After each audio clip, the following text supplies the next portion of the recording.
Senhores e Srs. Deputados, vamos dar início a esta audiência SOS Amianto. Cumprimento a Sra. Carmen Lima e a Sra. Mariana Mila Gaia, em representação da SOS Amianto. Esta audiência vai decorrer da seguinte forma. A entidade terá até 10 minutos para fazer a apresentação inicial, depois haverá a ronda de intervenção por parte dos grupos parlamentares e depois uma resposta até 8 minutos. Portanto, vamos desde já dar início, dando a palavra à engenheira Carmen Lima, para repartir-se assim houver esse entendimento, e não sem cumprimentar e agradecer-lhe o facto de querer vir falar esta comissão sobre uma matéria que nos preocupa e que teremos naturalmente toda a atenção para a poder ouvir. Muito obrigado.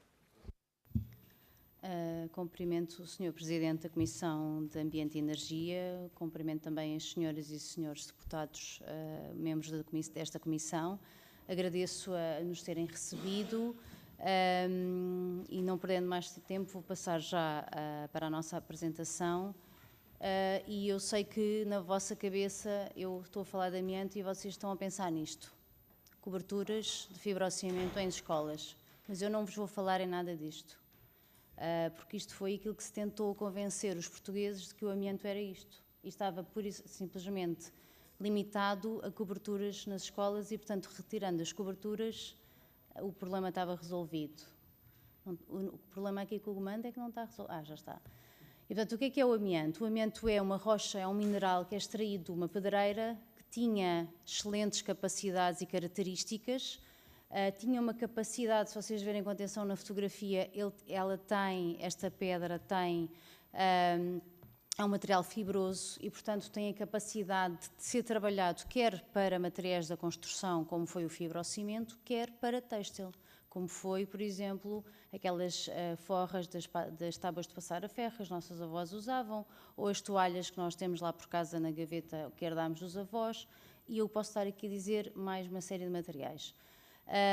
Nós chamamos amianto, é um termo comercial, as fibras, cada tipologia de fibra tem um nome próprio. Nós comercialmente usamos 6 tipos de fibras, mas em Portugal nós só incorporamos 3 tipos de fibras diferentes. Portanto, nós, os peritos, não chamamos amianto, chamamos crisótil, amosite, corcidolite. Portanto, aquilo que se passa para fora é amianto, que é um termo, digamos, universal. Elas têm formas diferentes, ou têm forma de anfíbola, que é aquela que parece uma agulha, ou têm a forma de serpentina. E porquê é que eu vos estou a falar nisto? Porque inicialmente considerou-se que só as anfíbolas é que eram perigosas e que as serpentinas não faziam mal nenhum. E por isso é que há muita gente que ainda continua a dizer que há o amianto perigoso e o amianto não perigoso, e por isso é que houve fases na proibição do amianto, principalmente na Europa, exatamente por estas crenças do passado. Em Portugal, nós usamos crisótilo muito nas coberturas, amosite muito nas condutas de abastecimento de água, crocidolite muito em paredes, isto aqui é do paquete funchal, portanto, em paredes corta-fogo. Realmente este comando é um desafio. Mas usamos também em muitos outros materiais, tudo o que tem a ver com armazenamento de água, desde os autocolismos, depósitos de água.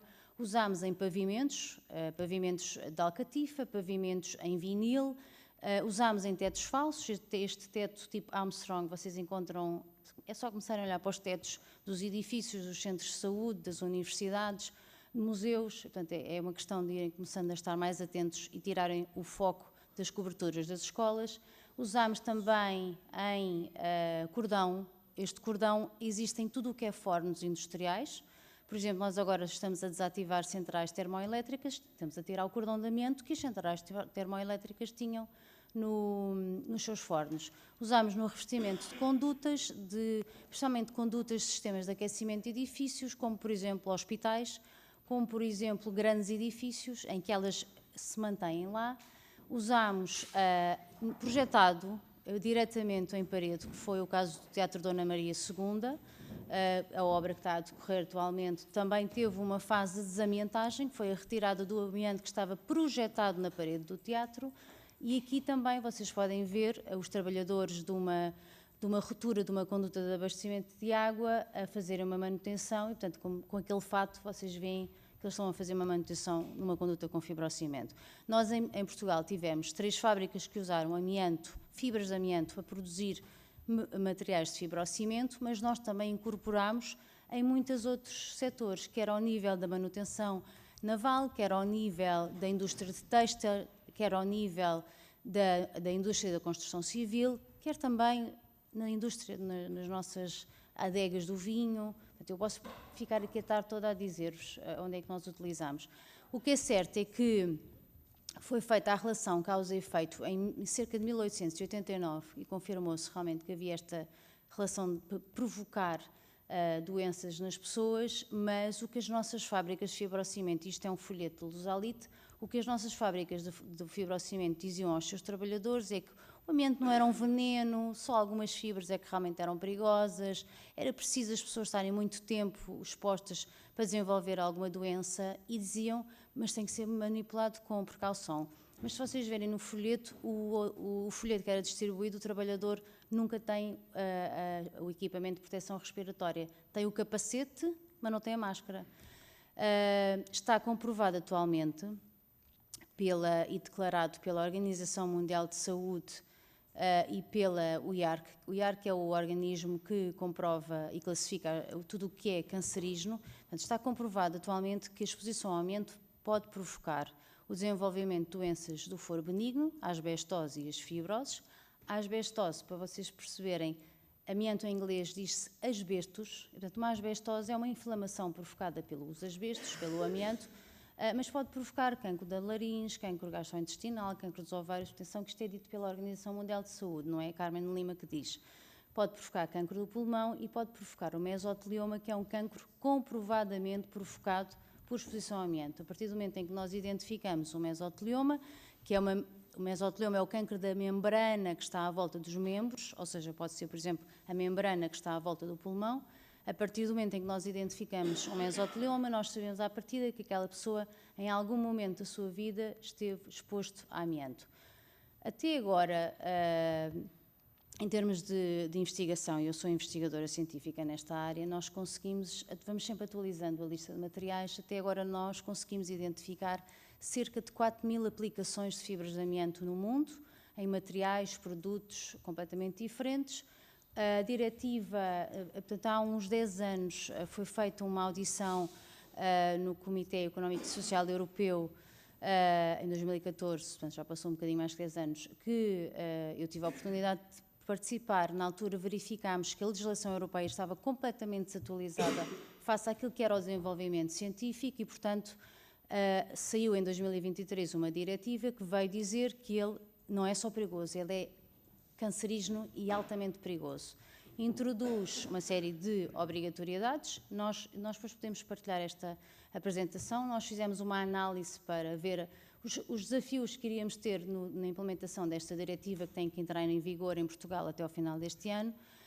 Nós temos 3 níveis, temos o campeonato regional, digamos, de uma segunda divisão, que joga a Alemanha com a Bélgica, e depois temos a Champions, que joga a França sozinha. E, portanto, mas o que a diretiva diz é que nós nos temos que aproximar de França. E o que é que ela diz? O inventário tem que ser obrigatório, a proteção tem que ser mais exigente, a vigilância médica tem que existir, os valores limites de exposição são cada vez mais restritos. O método analítico em Portugal, o que é utilizado, vai deixar de ter que ser utilizado porque vai ser obrigatório a microscopia eletrónica, que as empresas que removem amianto ou fazem a inventariação do amianto têm que estar licenciadas, tem que haver um registro das doenças profissionais atualizado, não é como o nosso, que nós só temos 3% de doenças relacionadas com o amianto registadas, e tem que haver uma uniformização dos procedimentos na Europa. Para vocês terem noção, portanto, aqui em cima, Polónia 2018, é um aterro para deposição de resíduos perigosos. França 2019, é uma obra de remoção de amianto num edifício. O edifício foi completamente isolado. França 2020, remoção de amianto em locais difíceis de retirar amianto. Portugal 2025, remoção de amianto com o senhor a fazer jogging mesmo ao lado dos trabalhos. Portanto, é capaz de estarmos com alguma dificuldade em conseguirmos uniformizar aquilo que é a nossa atividade em Portugal com aquilo que é a atividade em outros países. Tem que haver uma maior preocupação com a questão do inventário e da prevenção. A nossa associação tem trabalhado muito nisso. Juntamente com a Fundação Champalimau, iniciámos o primeiro rastreio gratuito em Portugal para as pessoas que estiveram expostas a amianto, depois de várias tentativas frustradas com os anteriores governos para conseguir que isto fosse feito através do SNS. Nós estamos a acompanhar e acompanhamos obras de remoção, estamos constantemente atualizados face àquilo que são os desafios relativamente à proteção dos trabalhadores, mas também relativamente àquilo que é a inovação nos trabalhos de remoção de amianto. E, portanto, o que a diretiva diz é que nós, apontando aqui para a coluna a vermelho, nós temos realmente um longo caminho para fazer. Alguma legislação nós já temos, simplesmente não a cumprimos. E não a cumprimos porquê? Primeiro, começa logo porque nós não temos uma entidade no governo, não temos neste governo e não tivemos nos anteriores. Isso é um erro que continua a falhar. Desde 2014 que nós pedimos, nós na altura não existíamos, mas eu, em outras funções, pedia que fosse criada uma estratégia portuguesa para o amianto e que houvesse uma entidade que coordenasse este tema. Portanto, há 12 anos que não existe e, portanto, há 12 anos que cada um empurra para o quintal do vizinho do lado. Eu posso-vos dizer que nós já reunimos com 2 secretarias de Estado, entretanto, três, porque uma se recusou a nos receber, e, portanto, vamos para a 4ª Secretaria de Estado e todos nos vão empurrando de um lado para o outro. Não há fiscalização. É uma fiscalização de secretária.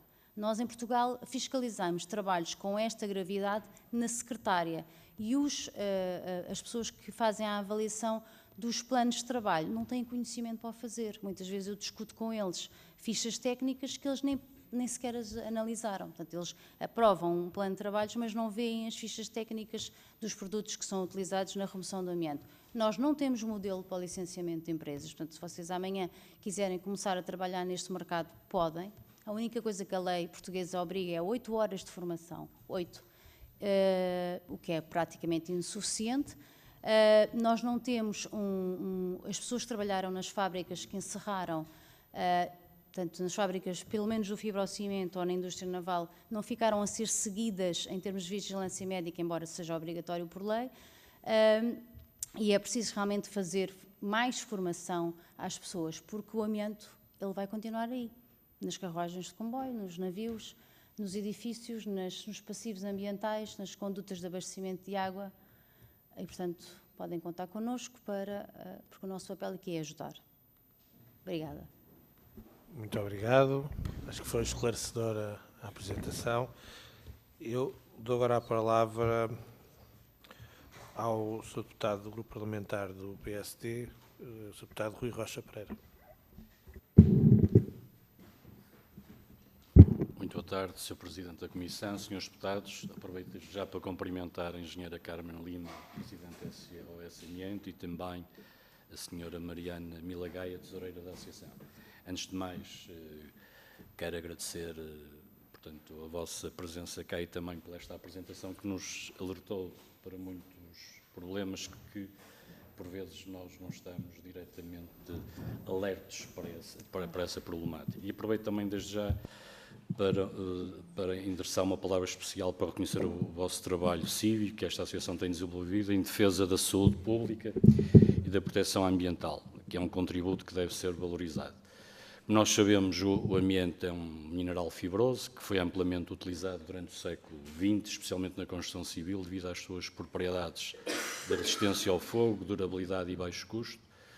Contudo, o amianto é um agente cancerígeno reconhecido pela Organização Mundial de Saúde, responsável por doenças respiratórias graves, incluindo o cancro de pulmão e outros tipos de cancro. Estima-se que provoca mais de 70.000 mortes por ano na Europa e, como sabemos, a utilização do amianto foi oficialmente proibida em Portugal em 2005, com a implementação da Diretiva Europeia 2013/18/CE, que exigiu aos Estados-membros a proibição da sua utilização em novos produtos e a gestão segura dos resíduos de amianto. Apesar da proibição, muitas construções antigas ainda contêm amianto e a remoção dessas instalações continua a ser um desafio para todos nós. O amianto continua assim presente em milhares de edifícios públicos, privados, exigindo a gestão rigorosa e informada, mas também, portanto, recentemente foi publicada a nova norma NP 4593/2024, pelo IPQ, que estabelece requisitos técnicos para o levantamento, caracterização e inventariação de amianto e de materiais contendo amianto, e constitui um avanço importante orientando o diagnóstico, a inventariação e a gestão de risco, a remoção e a gestão de resíduos.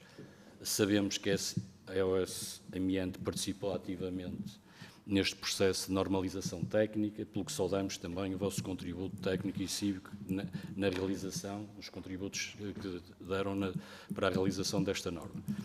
O Partido Social Democrata, desde há muitos anos, tem demonstrado uma preocupação constante e responsável com a problemática do amianto. Foi este partido que ainda em 2020 exigiu ao Governo de então a criação de um verdadeiro Plano Nacional de Remoção de Amianto, alertando para a urgência de proteger comunidades escolares, trabalhadores e populações expostas. Em 2023, o grupo parlamentar do PSD voltou a insistir nesta prioridade ao apresentar o projeto de resolução número 863, 15ª primeira, propondo uma avaliação séria do programa de remoção nas escolas públicas e o lançamento de uma nova fase de intervenção baseada num diagnóstico atualizado.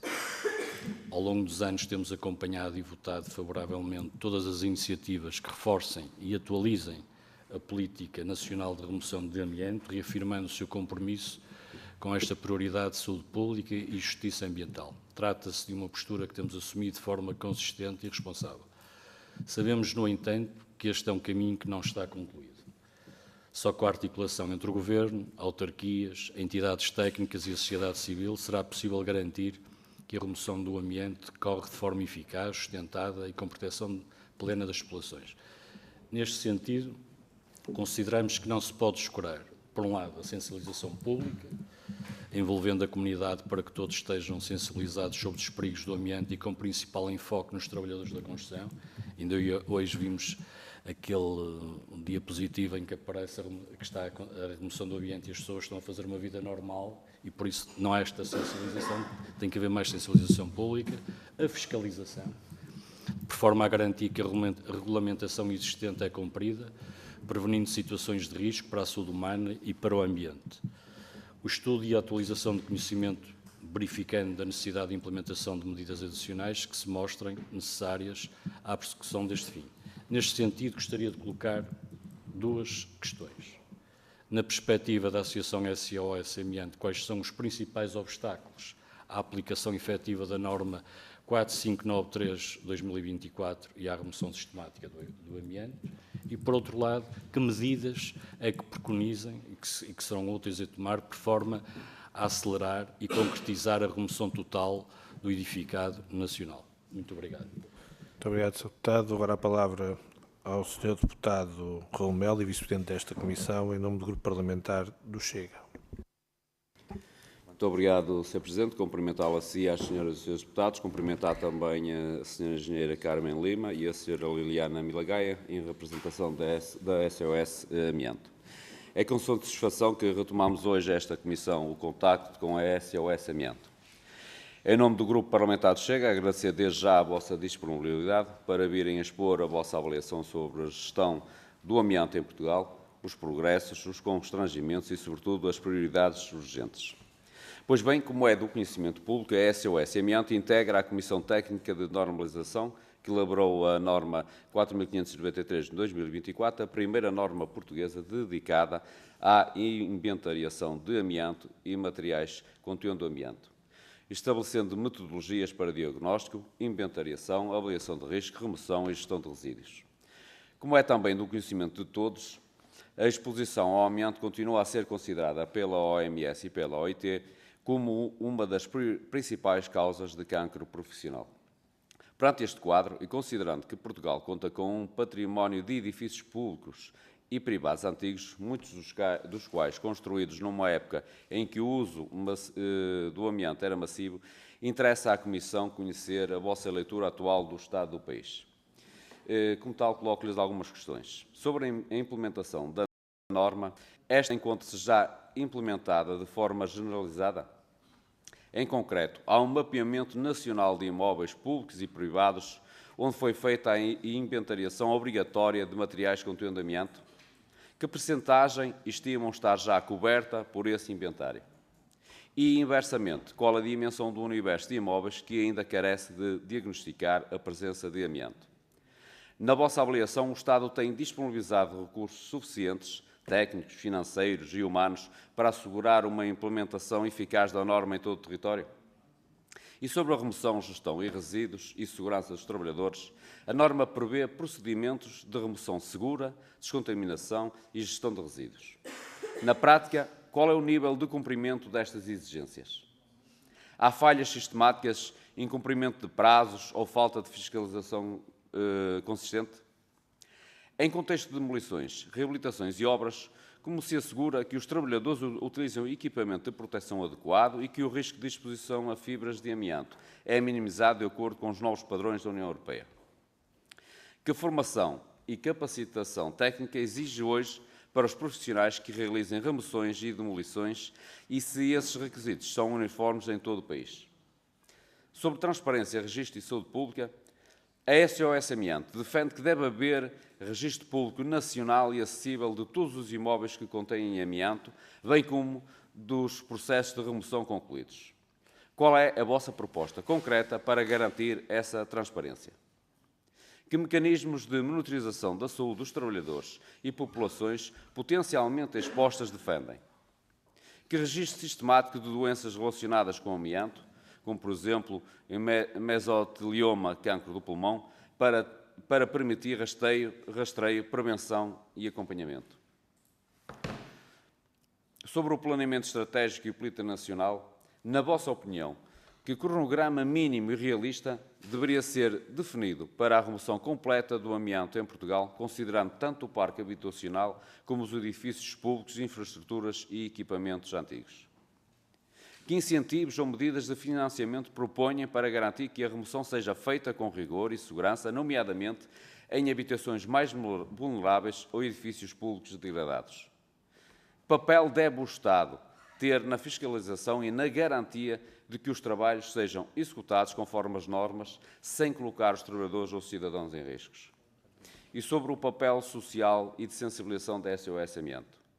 Considerando a vossa missão de sensibilização e prevenção, que lacunas identificam atualmente na comunicação pública, na educação sobre o risco do amianto, especialmente nas escolas, habitação antiga e espaços públicos?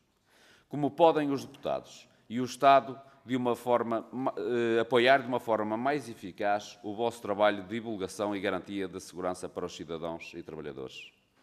Termino afirmando que esta Comissão ouvir hoje a SOS Amianto não é apenas uma formalidade, é uma oportunidade de confrontar o Estado com os dados, com os factos, com as exigências técnicas e com uma urgência sanitária que o amianto representa. Agradecer, assim, a vossa presença, esperamos o vosso contributo e estamos prontos para levar em diante um debate sério, técnico e com sentido de Estado. Muito obrigado. Muito obrigado, Sr. Deputado. Dou agora a palavra ao Sr. Deputado Luís Graça, do Grupo Parlamentar do Partido Socialista. Muito obrigado, Sr. Presidente, senhoras e senhores deputados. Bem, em primeiro lugar, queria agradecer à engenheira Carmen Lima e também à doutora Mariana Milagaia e, muito particularmente, à senhora engenheira, por todo o esforço que tem feito ao longo de muitos anos, um esforço cívico e de investigação dedicado a este tema e que sempre nos surpreende. Eu já vou lá à parte do nos surpreende. É interessante que nos consiga surpreender depois do amianto ter sido proibido em 2005. Isto é, passaram quase metade dos anos que levamos a disseminar o amianto e ainda hoje conseguimos surpreender com o número de mais de 4.000 utilizações de amianto em tantas coisas que nós manuseamos ou que estamos próximos todos os dias. E, portanto, talvez isto explique a complexidade desta tarefa e talvez isto lhe dê razão na forma como começou a sua intervenção, dizendo não venho falar das escolas. Não é? Porque, de facto, se nós nos focarmos apenas na questão das escolas, podemos estar a transmitir uma noção de segurança que ela, de facto, não é verdadeira com a dimensão deste problema. Eu vou fazer mais uma pergunta das escolas, que é saber se de facto a lista de escolas que foi publicada para retirar o amianto e se as verbas que foram alocadas no âmbito do PRR para conseguirmos essa tarefa foram utilizadas e se conseguimos pelo menos retirar o amianto desse ambiente. Ainda que a complexidade do desafio esteja muito para lá do recinto escolar, como foi absolutamente claro na intervenção, na exposição que fez aqui, que eu quero de novo agradecer muito. Eu queria colocar 2 ou 3 questões, não vou repetir aquilo que disse. A primeira questão é a norma que vamos transpor até o final do ano, enfim, se calhar já não até o final do ano, define uma obrigação de fazer uma inventarização de todo os espaços, digamos assim, onde pode haver amianto. E isso é muito importante, porque só a partir daí se pode, deduzo eu, priorizar as intervenções. Há um prazo para essa lista estar feita? Tecnicamente, há um prazo para essa lista estar feita e haver não só uma inventarização do país, como também uma priorização das intervenções? Na sua opinião, deve haver um prazo? A segunda questão que lhe queria colocar tem a ver com a figura da vítima, que eu acho uma questão muito pertinente.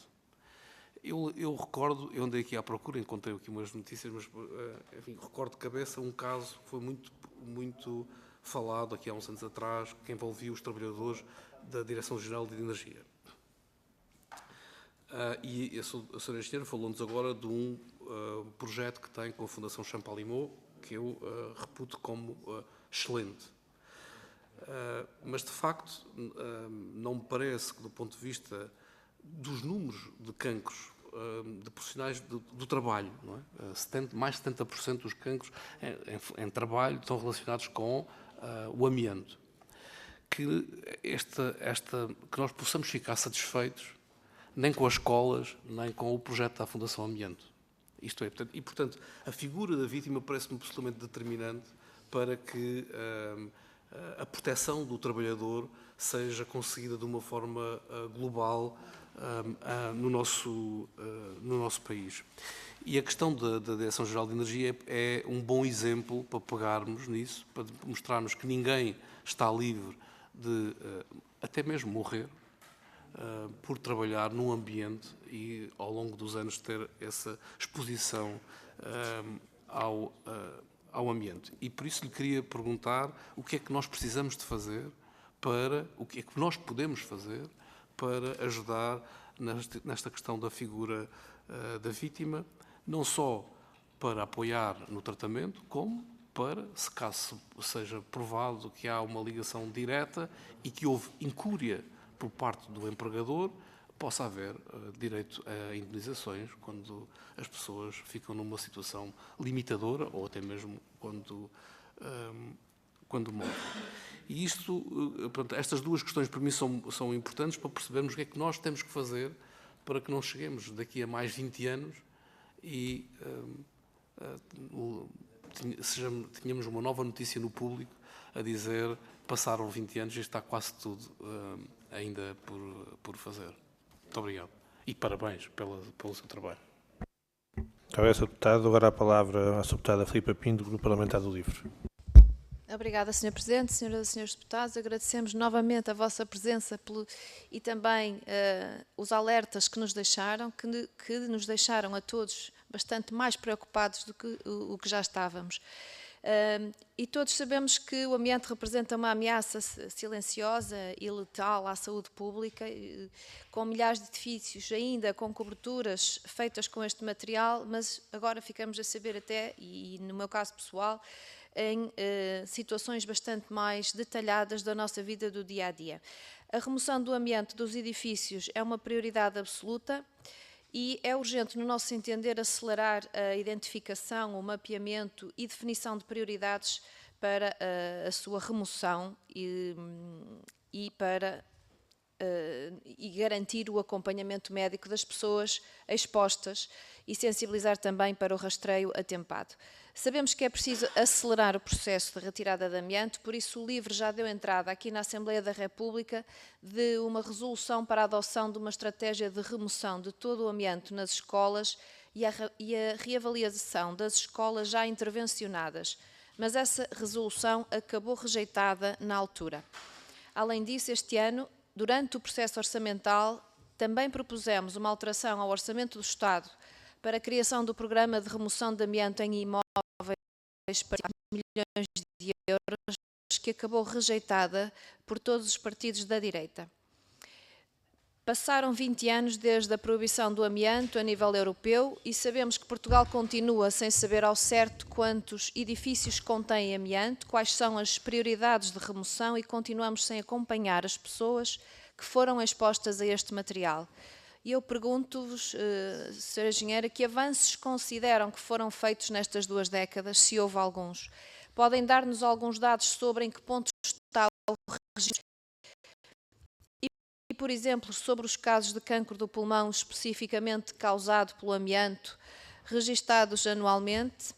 Tem ideia de qual será a variação do risco de exposição a amianto quando for transposta a Diretiva Europeia de 22 de novembro de 2023 para a legislação nacional, dado que a medição e a classificação do risco fica ainda mais exigente? Considerando a prevalência de edifícios particulares em Portugal e que a remoção do amianto implica custos elevados e riscos técnicos significativos, que opinião têm sobre a criação de um esquema de incentivos financeiros ou fiscais dirigidos a privados, como já foi proposto pelo LIVRE e que foi chumbado na Assembleia da República? Pelo menos desde o Orçamento do Estado para 2016, que em todos os orçamentos do Estado há uma referência ao Programa Nacional de Remoção de Amianto e essa referência tem-se tornado mais específica de orçamento para orçamento. Conseguem dar-nos uma estimativa de quanto dinheiro tem sido gasto anualmente para este programa e de quanto seria necessário investir para reabilitar a maior parte do edificado afetado? É que esse investimento pode ter sido insuficiente. Têm tido contacto com o Fundo de Reabilitação e Conservação Patrimonial, a entidade responsável por financiar as operações de remoção de amianto em imóveis do Estado? Sabemos que a remoção é um processo oneroso e, por exemplo, só para remover materiais com amianto em 10 edifícios dos hospitais de Coimbra gastaram-se 700 mil euros. Conseguimos, Sra. Engenheira, ter uma estimativa de quanto custaria remover de todos os hospitais do país, por exemplo?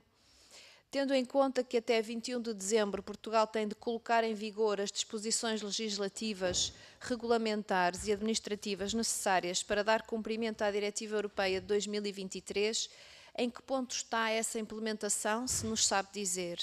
Têm tido as vossas recomendações técnicas, têm sido consultadas pela APA ou pelo Ministério do Ambiente, se sabem se têm sido? E que medidas urgentes propõem para evitarmos sanções comunitárias? E, finalmente, já não tenho tempo para a última pergunta, mas já também alguém já falou dela. Obrigada, obrigada.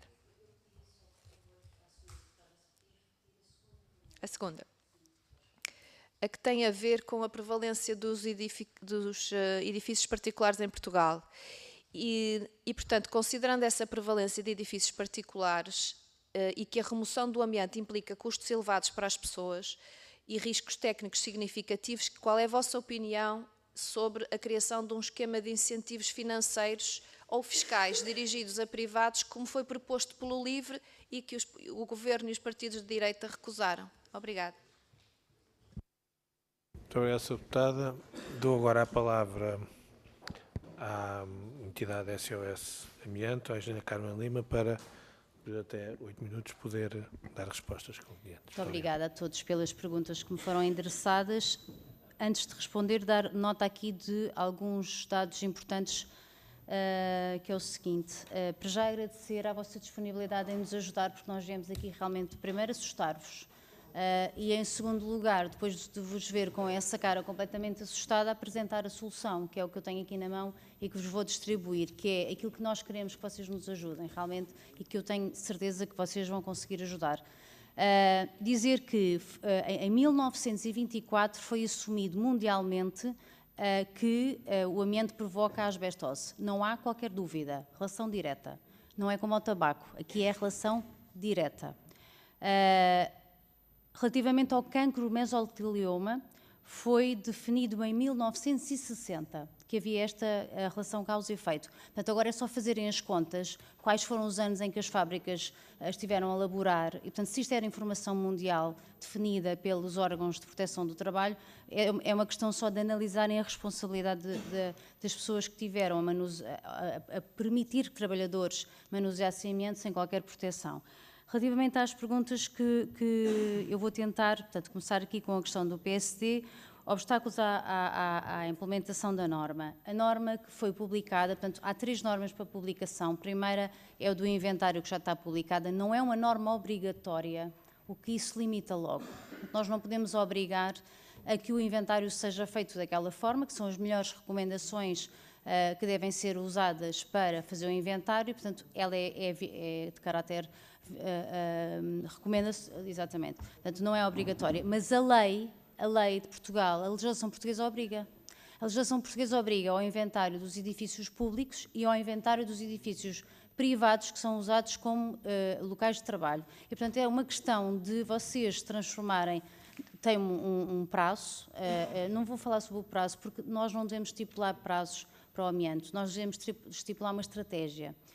O amianto tem que ser removido. A França está há 30 anos a remover amianto. Portanto, definir que vai ser 1 ano, 2, 3... E a França vai continuar a remover. A Holanda está há 20, portanto, não vamos estipular prazos. Portanto, o que é importante é que haja regulação. As empresas... portanto, haja regulação e fiscalização. Portanto, nós temos leis, elas têm que ser cumpridas. Se há uma obrigatoriedade de inventariar, elas têm que ser inventariadas.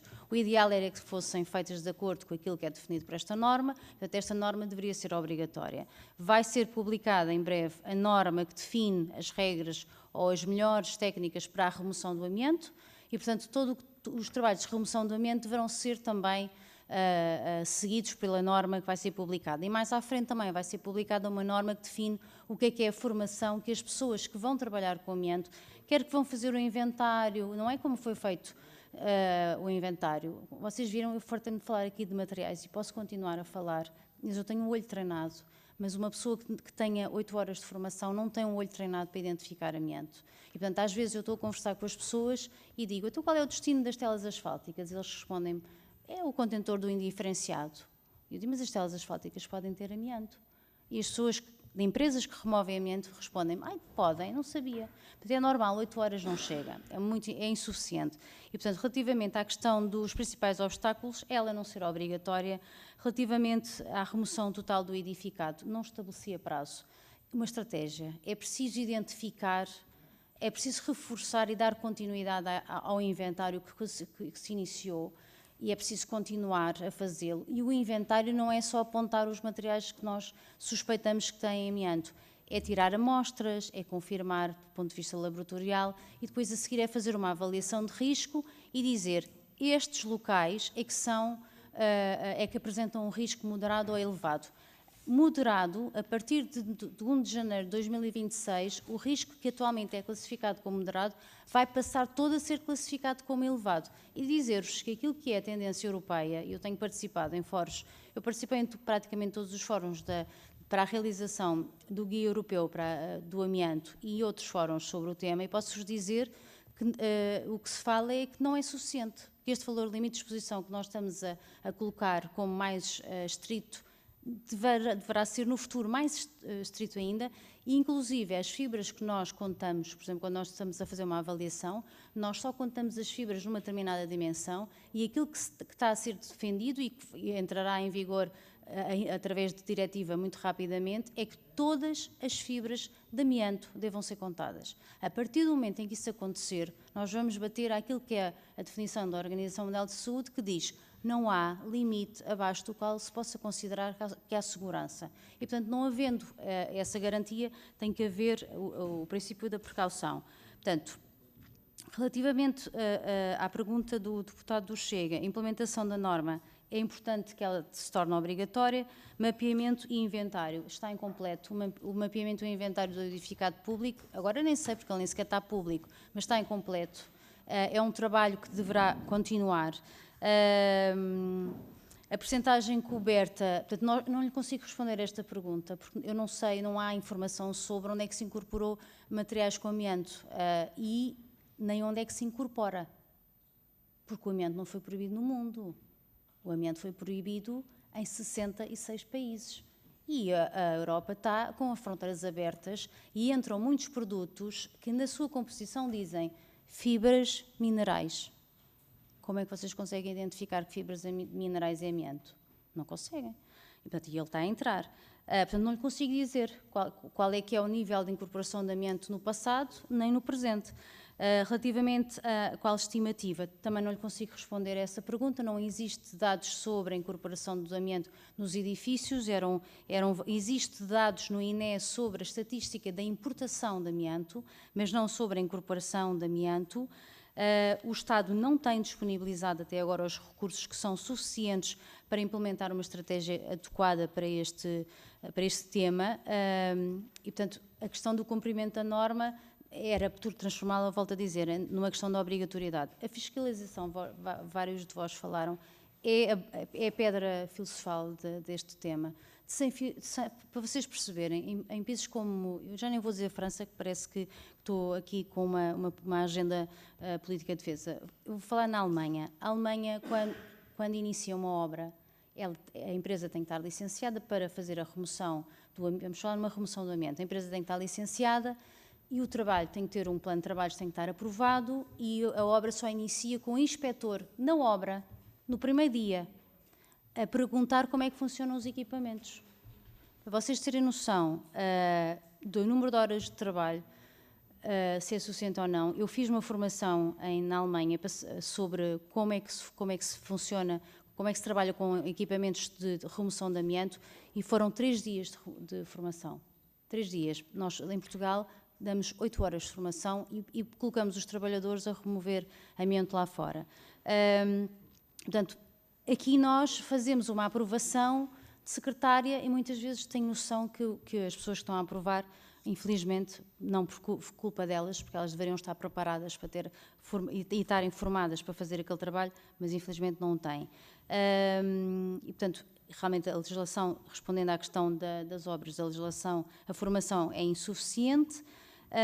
O registro público deveria estar disponível, volto a reforçar, e eu não acho que um registro público disponível crie alarme social. Se existir uma estratégia que defina um plano para o país, o que cria alarme social é dizer, agora está aqui amianto, e agora o que é que vai ser feito? Nada. Isso é que cria alarmismo. Agora, se nós apresentarmos uma estrutura de onde é que está o amianto e aquilo que vai ser feito, aí sim nós conseguimos controlar alguma ansiedade que pode provocar o nome amianto. Relativamente às comunidades, nós não protegemos as nossas comunidades cada vez que removemos amianto. Por exemplo, quando fazemos uma intervenção numa conduta, o polícia que está a fechar a estrada não está protegido e, no entanto, está exposto. É uma exposição indireta, é aquilo que nós chamamos, é uma exposição ambiental. Da mesma forma que as pessoas que estão nas casas à volta estão expostas.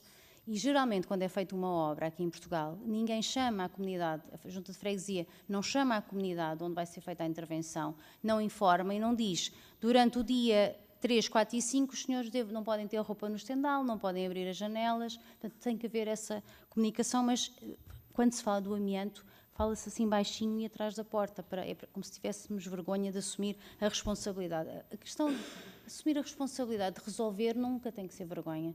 Devíamos assumir a responsabilidade de não resolver. A questão do programa de remoção, devia haver realmente um programa de remoção depois disto tudo, da análise de risco. Relativamente aos incentivos, ainda respondendo ao Chega, é importante que existam para as situações onde se comprove que as pessoas, principalmente ao nível de habitações privadas ou indústrias, que não tenham capacidade para o fazer, e existe por parte, e também quando é feito intervenções ao nível da melhoria da eficiência energética dos edifícios, porque os financiamentos comunitários são majorados se for removido o amianto nessas intervenções. E esta diretiva comunitária refere isso, que deve ser disponibilizado dinheiro para a remoção do amianto. O papel do Estado. O papel do Estado é regular e acompanhar, mas nós não temos, continuamos a não ter, até um tema que está órfão, não tem nem pai nem tem mãe. Ninguém o quer agarrar, vai sempre sendo empurrado de Ministério para Ministério. Nós temos muita dificuldade em conseguir sensibilizar alguns grupos profissionais. Posso-vos dizer que mesmo na questão deste trabalho que nós estamos a fazer, há pessoas que têm medo de participar, porque ficam muito assustadas, e, portanto, mesmo sendo gratuito, não vão. E, portanto, como é que a Comissão pode, respondendo ainda à pergunta do Chega, eu tenho aqui as respostas. Agora, o Sr. Deputado Luís Graça, relativamente à lista das escolas, pergunta-me se retirou o amianto das escolas. Não lhe sei responder, não há inventário. Mas eu sei que há amianto nas escolas e não em coberturas. Inclusive porque tenho provas disso, tirei amostras e mandei analisar. E, portanto, não se pode fazer uma obra para remover amianto sem um inventário, por duas razões. Primeiro, porque não se sabe se aquilo que se está a intervencionar é realmente o prioritário. Segundo, porque é gastar de forma errada o erário público, porque uma intervenção para remover 2 tipos de materiais ou 3 tipos de materiais fica mais barato de nós estarmos constantemente a ir remover amianto a um local. Agora, o que também lhe sei dizer que é errado é remover amianto em escolas com escolas a funcionar. Que os alunos ali ao lado das fibras não sabem até onde podem ir, elas são indisciplinadas. Relativamente à diretiva que define a obrigatoriedade de inventário, define, mas a legislação portuguesa também já definia. Portanto, nós aí, desde 2002 que nós já temos, não, desde 2011 que nós já temos essa obrigatoriedade. Relativamente à vítima, agradeço-lhe imenso ter puxado este tema, é um tema que me preocupa bastante. Nós tratamos muito mal as pessoas que estiveram expostas a amianto.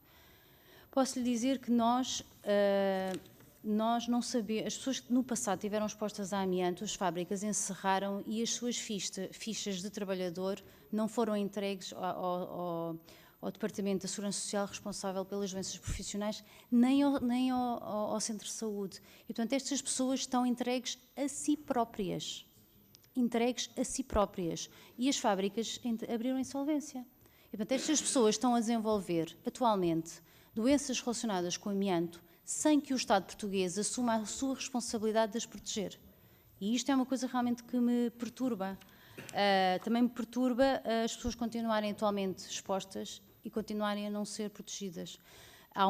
Como há um desconhecimento sobre o que é o amianto, e, por exemplo, só para vocês perceberem, quando nós inalamos, não custa nada, não é? Uma pessoa que desenvolve um mesotelioma, cada vez que inala, o pulmão vai contra uma parede de pedra. E, portanto, imaginem a dor que sente.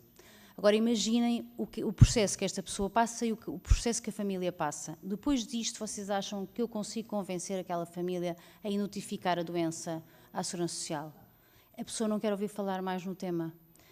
E por isso é que nós temos em Portugal 3% das doenças relacionadas com a mente que são notificadas. Portanto, e nós depois aparece casos a dizer só temos 38 casos de mesotelioma. Temos mais, certamente temos mais, porque não são corretamente identificados. Muitos mesoteliomas são classificados como cancro de origem desconhecida. E, portanto, nós também falamos aqui das vítimas. As vítimas recebem em Portugal uma indemnização de cerca de 900 € por mês quando desenvolvem um mesotelioma. E, portanto, a pessoa, quando desenvolve um mesotelioma, é quando tem sintomas. Quando tem sintomas, é quando já tem só uma sobrevida de 6 meses. Quando entrega o processo ir e não vir, passam-se 2 meses. E, portanto, a pessoa recebe 3 meses de indemnização. É fazer as contas. É o valor que nós damos àquela vida. Portanto, nós aqui também apresentamos uma proposta diferente para isso. Relativamente ao LIVRE, 2 décadas de caracol. trabalho de caracol, foi o que nós fizemos. Nós começámos com muita força. Nós poderíamos ter PSD, saiu a diretiva para proibir o uso do amianto, propôs, não sei se o senhor sabia disso, um colega seu, que já faleceu, propôs que se antecipasse a proibição do amianto e nós, não, na altura, a Assembleia da República não aprovou e depois nós começámos a tentar fazer ao nosso ritmo, assim meio desengonçados, como fazemos, mas fomos fazendo. E a dada altura, houve um histerismo, peço perdão pela palavra, mas foi mesmo isto que aconteceu, com as escolas e com as coberturas. E esqueceu-se tudo o resto, esqueceu-se das pessoas a adoecerem, do que era preciso seguir regras, que havia legislação já definida e, portanto, a dada altura fez-se isso, fechou-se, pronto, está resolvido o tema, não queremos mais falar sobre isso. Relativamente ao cancro do amião, a relação com o amianto, o cancro do pulmão e a relação com o amianto, há várias causas para o desenvolvimento de uma neoplasia do pulmão. Nós só conseguimos fazer uma relação causa e efeito entre a exposição ao amianto e um cancro do pulmão com uma biópsia. E nem todos os cancros do pulmão são sujeitos a biópsia. Portanto, não lhe consigo responder a essa pergunta. O risco de exposição vai aumentar. Vai aumentar e nós vamos passar a ter muitos espaços que vão estar acima do valor limite de exposição. E, portanto, provavelmente, alguns dos espaços que nós hoje, locais que nós hoje, por onde circulamos, vão passar a ter que estar interditos para a ocupação humana. Quanto dinheiro tem que ser gasto com amianto? Não consigo responder essa pergunta, mas consigo lhe dizer que o SNS gasta 260 mil euros para tratar o mesotelioma. E, portanto, todo o gasto que nós possamos fazer na prevenção e na proteção é bem entregue. Relativamente a haver um fundo para a remoção do amianto, é importante, sim, como já tinha respondido, quer para edifícios, nós temos muitos condomínios a perguntar-nos, de pessoas que realmente não têm essa capacidade financeira, como empresas, pequenas e médias empresas que também não têm essa capacidade financeira e do ponto de vista da União Europeia existe essa resposta, inclusive se apresentarmos soluções para tornar o edifício mais saudável e mais sustentável. Quanto custa remover em todos os hospitais, fazendo apenas uma correção, não foi removido o amianto no Hospital de Coimbra, foram removidas as coberturas em fibrocimento.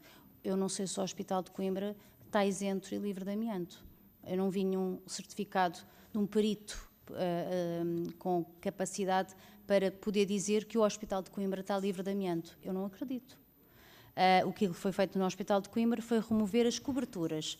E, portanto, quanto custa remover em todos os outros hospitais, é um trabalho, e num plano, só para vos dizer, no caso da Polónia, que tem uma estratégia para a remoção do amianto, não tem um timing para a remoção, mas posso-vos dizer que eles definiram setores por onde foi feita a remoção, os hospitais é o último local. Porque é difícil, tem que se segmentar cada local.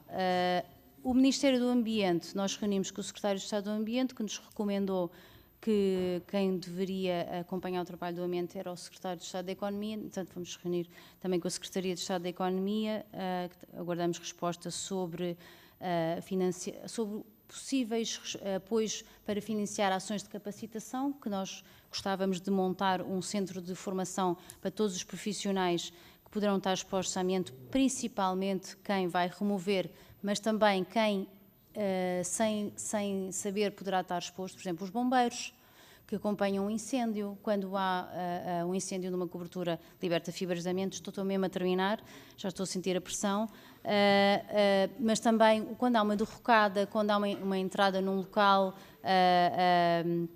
onde o amianto já está degradado, portanto, bombeiros, polícias, forças militares, portanto, há muitas outras, gestores de resíduos, os operadores que fazem a recolha da higiene urbana, estão expostos ou podem estar expostos diariamente ao amianto. E, portanto, vamos disponibilizar este documento e pedir, por favor, que o acolham com todo o carinho e que o tentem pressionar para implementar. Muito obrigado, eu dei a tolerância devida, que eram 8 minutos, mas como vê foi pouco mais, mas era do interesse, naturalmente, dos deputados. Eu percebi que poderíamos dar essa tolerância por aquilo que nos estava a dizer e pela importância que tem. Damos por terminada esta audiência, agradecendo a vossa presença aqui. Muito obrigado. Senhores deputados, eu penso que não há Nada para o ponto 2 dos outros assuntos. Se houver, digam-me e continuamos, senão paramos aqui. Não? Então está terminada a reunião. Muito obrigado.